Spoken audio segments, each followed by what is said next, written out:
There is a difference between being the leading company and a company that leads, or so says our next guest. Simon Sinek is the author of the new book, Start With Why: How Great Leaders Inspire Everyone to Take Action.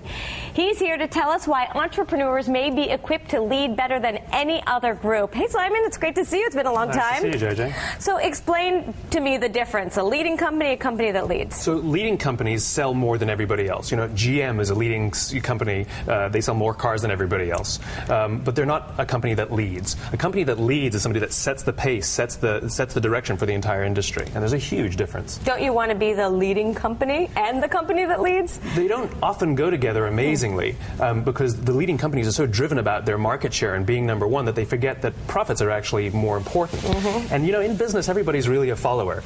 And Apple, you hear me talk about them all the time, Virgin, Harley Davidson, these companies aren't the leading companies. Southwest Airlines doesn't have more roots than everybody else, but they set the tone and they set the direction that everybody else follows. And so when you say to be one of these leading companies, one of the things you need to have is a clarity of why. What do you mean by that? Absolutely. Every single company that leads knows why they do what they do. And by why, I don't mean to make a profit. That's always a result. I mean, what's your purpose? What's your cause? What's your belief? Why was your company founded?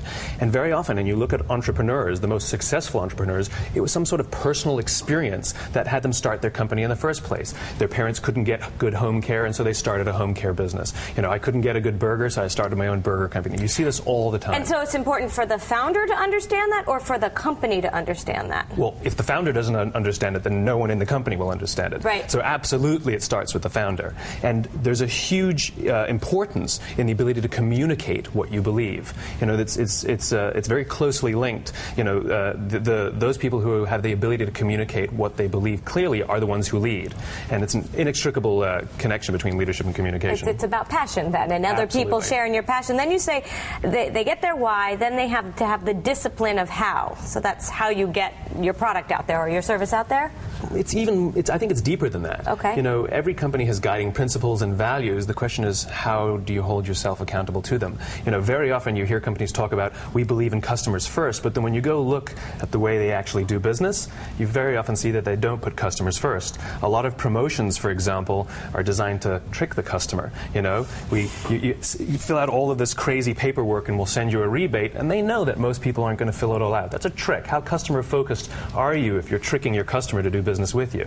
You have to really hold yourself accountable to those things. Then the third thing you talk about is the what, which is interesting because I often in our conversations have said, well, when you say what does your company do, I would say what my company does. You say I should say why they do it, but then here what is important as well. Absolutely. We live in a tangible world. Why you do what you do is just a belief. That's all it is. It's intangible. And if the most important thing is what you believe, then the things you say and the things you do, you have to believe in. In other words, your products, your packaging, your marketing, your people, they all have to embody what you believe. Otherwise, no one will know what you believe. In essence, you draw people in and then you deliver. Well, this is the concept behind authenticity. Everybody says you have to be authentic. But what does that mean? It means the things you say and the things you do, you actually believe. Well, congratulations on the new book, and thank you so much for coming by to tell us about it. Thank you very much.